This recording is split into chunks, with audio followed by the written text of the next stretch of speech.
What's up, guys? Welcome to the latest episode of Andre the Man Show. I'm your host, Andre Morton, and the Andre the Man Show is exclusively on the ATP Network. You can follow the ATP Network on Twitter. The handle is at ATP Network 247. Again, the Twitter handle is at ATP Network 247, where I will just be posting mostly just video updates and you know live streams. I'm gonna have to buy Twitter Premium again on top of my account for that. But just mostly as of right now, I'm just gonna post updates on there. And also too, you can the ATP network is on YouTube and Rumble at the moment. It's coming to Rockfin soon. Rockfin has a process for you to join an account. So yeah, so I think since I got this account on YouTube established, um, I'm pretty sure I can make a Rumble account. So um, that's about it right there. This network is just now taking off. We've been doing the ATP network for over a month. I've been doing my own thing on Twitter since February. I think my first video, like my little mini clips I used to do, I post them to Twitter. As those ignorant people on Twitter say, the tickety talk video, tickety talk video. Oh man, my videos really trigger some people. It's just weird. Oh God, I sound like 10 walks. But anyway, That's just weird as hell. That's what I've been doing my own thing. I people say I'm an inspiration to them, so that's why they start doing it. And then this network came out of my mind one day. I just say, hey, I make so much content. Why not just put it on Rumble? I was going to originally put it on Rumble, but because Rumble is so limited and Rumble is a right wing controlled platform, but so far so good. They haven't censored my content, so that's good. Anyway, um, so Rumble is doing what YouTube should do, right? Free speech, but it is what it is. Ain't no point getting into that. I'm not gonna leave the ATP network. I put too much hard blood, sweat, and tears into this shit, man. I want this motherfucker to succeed. And shout out to JB again, man, for having us on. Because of him, we crossed over to 200 subscribers. So why would I quit? Like, just quitting over bullshit, it shouldn't be a thing, but that's what a lot of people do. They quit because one mishap or somebody being fucking toxic. It's always like I talked about toxic people, I think a couple of weeks ago, and so at the end of the day, man, we're grown adults, man.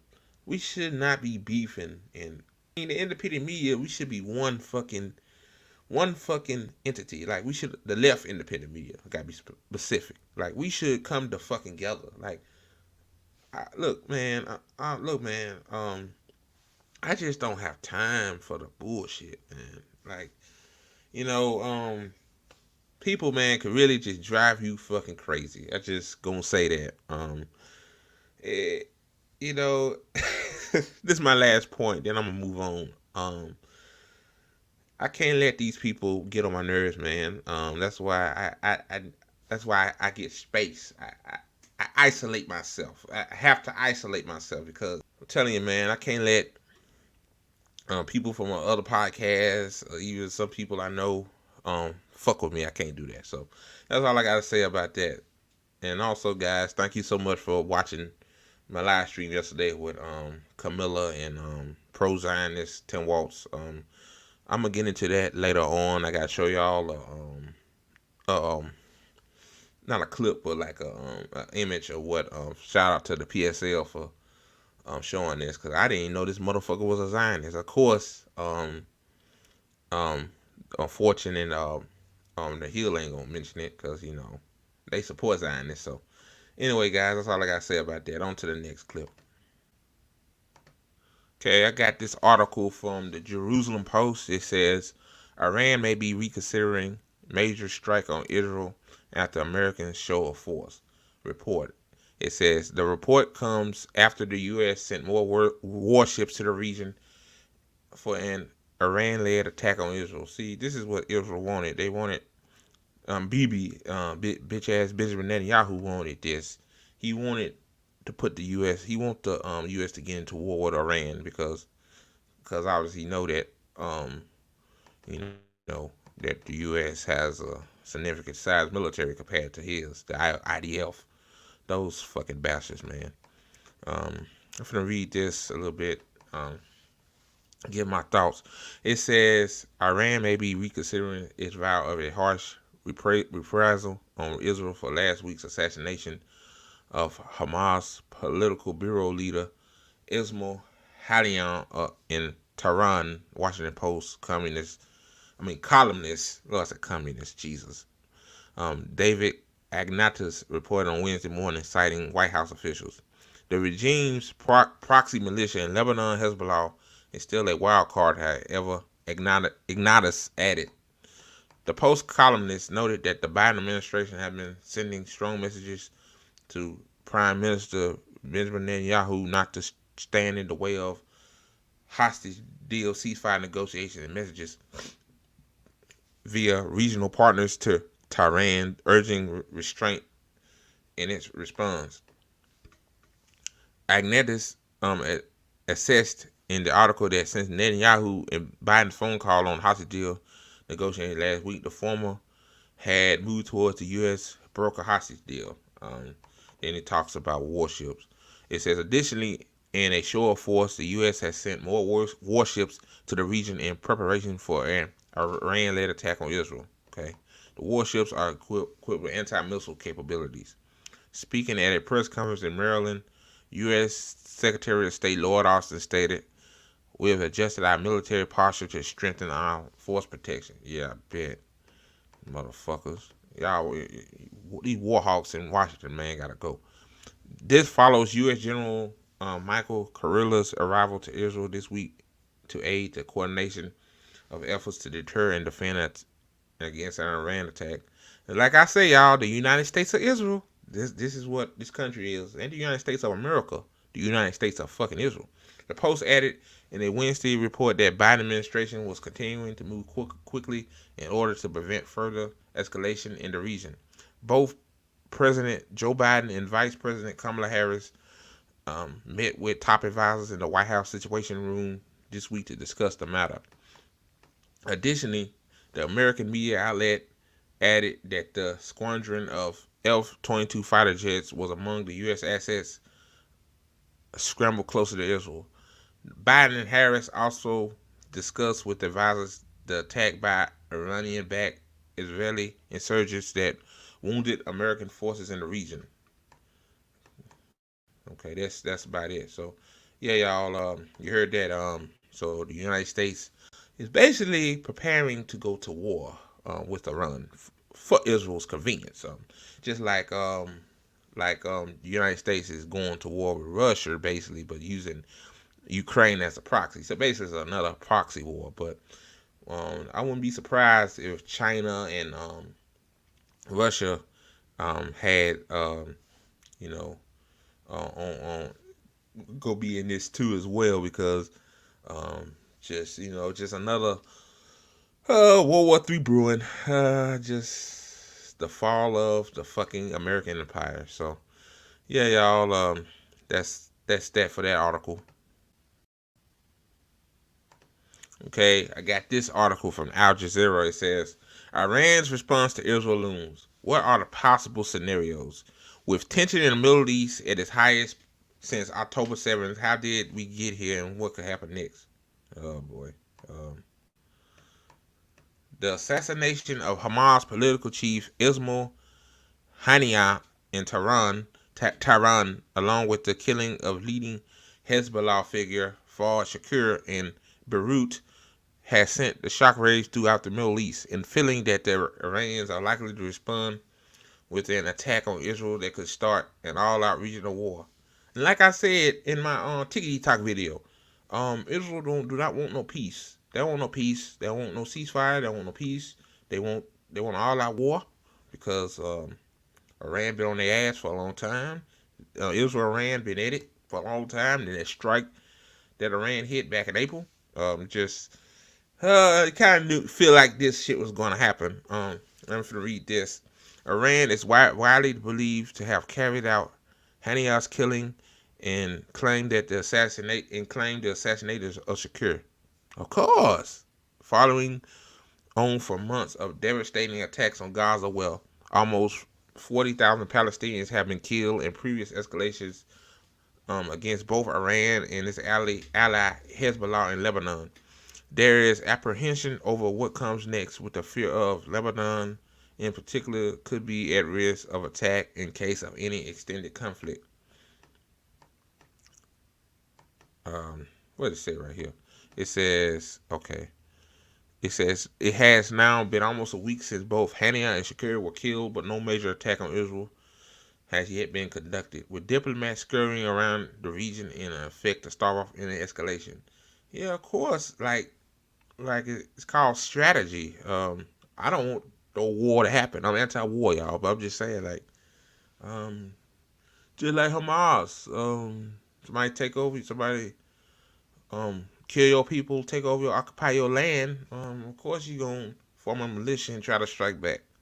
Um, the Iranians have insisted they will respond, with Ministry of Foreign Affairs spokesperson Nasser Kanini saying on Monday that the regional stability could only come from punishing the aggressor and creating deterrence against adventurism of the Zionist regime, Israel.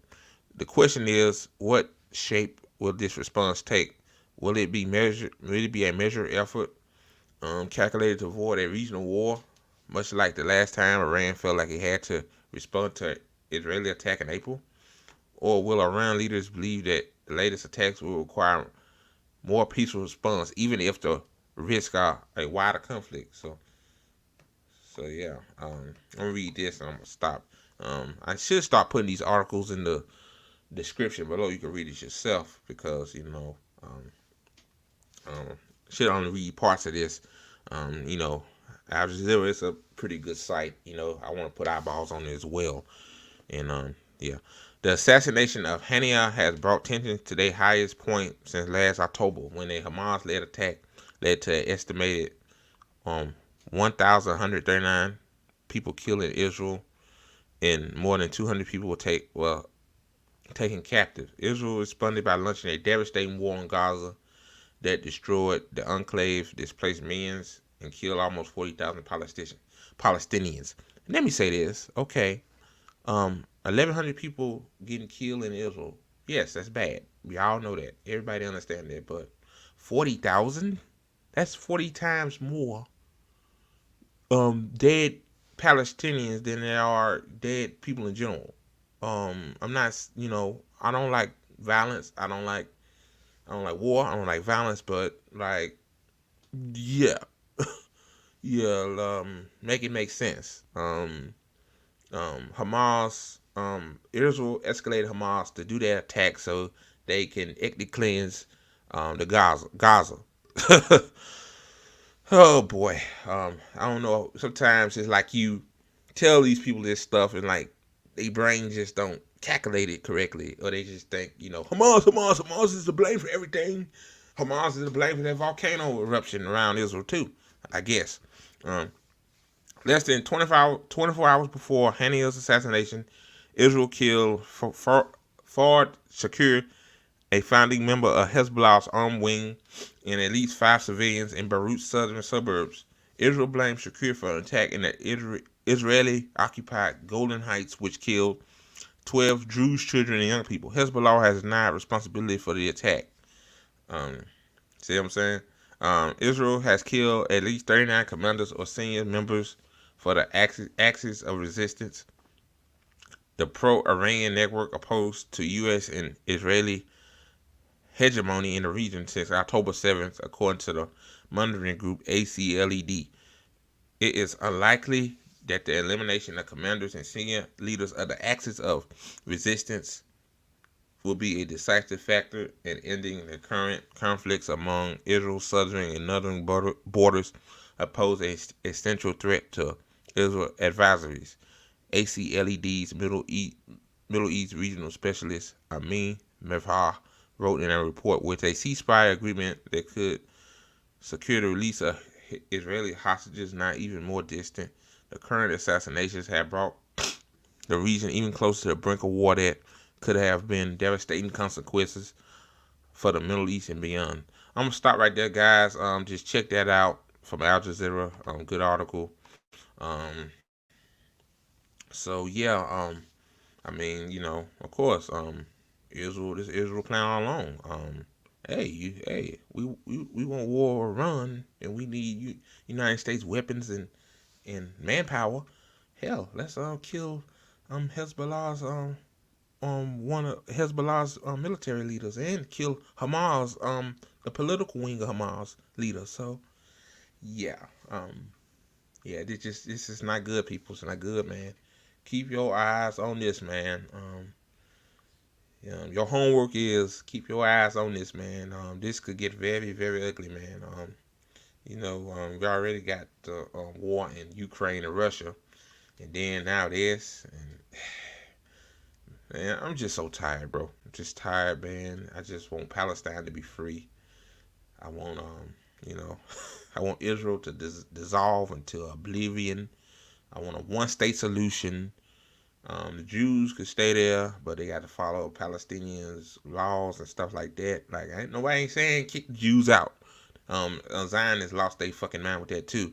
All we saying is give Palestinians their reparations and give them their fucking land back. That's all we saying. Now, yeah, I know some of you guys know that I did a breaking news. That's my first time going live. This show supposed to be a live show, but I just decided to do it like this because I'm more in my element, and then I don't have news stories ready like I should because I'm busy doing other stuff. So, I did Tim Walz. I broke the news was broken in the morning. I did it around the mid afternoon, and I said Kamala Harris picked this guy, Governor Tim Walz. Governor Tim Walz as her VP pick. Which, in my opinion, if you're looking at it from a policy perspective, is good because he actually did decent stuff in Minnesota. I think you could always go above and beyond, in my opinion. To be honest with you, um, you know, um, you know, that damn Cal Kalinske boy. I think Cal Kalinske gonna renege his endorsement for Jill Stein and endorse Kamala Harris and Tim Walz. I kind of knew that. The only reason why he endorsed Jill Stein is because Biden implicated in killing Palestinian babies, and that's why he only did it. But anyway, I digress. It's not about Kyle. Anyway, Tim Walz is a Zionist. Obviously, I didn't know this until shout out to Claudia Dela Cruz and shout out to the PSL. They always post good, great stuff, great um, information on Instagram and Twitter. Yep, this guy's a Zionist, and I mean, I knew Shapiro was a Zionist, Governor Shapiro of Pennsylvania, and the other guy, I think he was a senator. Shit, I don't remember these people's names, but this guy's a Zionist too. I'm gonna play this little clip. It's a minute and 24 seconds. Um, basically, yeah, you better see what he gonna say, y'all.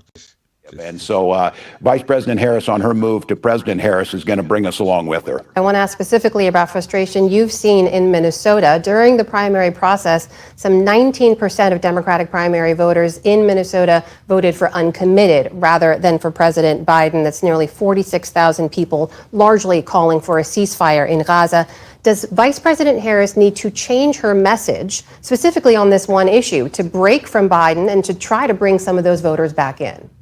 Look, I think she's got an opportunity to show the leadership that we know is there. Look, those folks express their opinion, and I'm proud to be part of a party that doesn't all wear the same red hats and bow down and knee to one guy. They're frustrated by this. I think there's a golden opportunity to recognize we need a two-state solution, that the atrocities of October 7th are painful and they're real, and Israel's right to defend itself is real, but also the situation in Gaza is intolerable. The humanitarian crisis must be brought to an end. So I think having President Harris at a point, bringing folks together, recentering us as a world leader in peace and holding our alliances together, I think she's got a great opportunity, and I remain hopeful that that's the direction we need to go. It's certainly not going to be the failed policies of a wannabe dictator, which we've seen out of President Trump.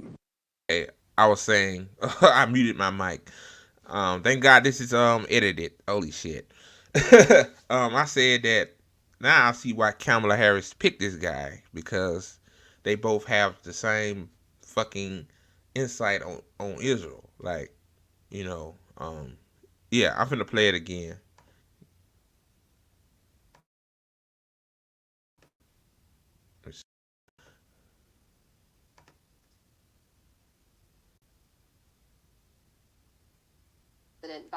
President Biden, that's nearly 46,000 people, largely calling for a ceasefire in Gaza. Does Vice President Harris need to change her message, specifically on this one issue, to break from Biden and to try to bring some of those voters back in?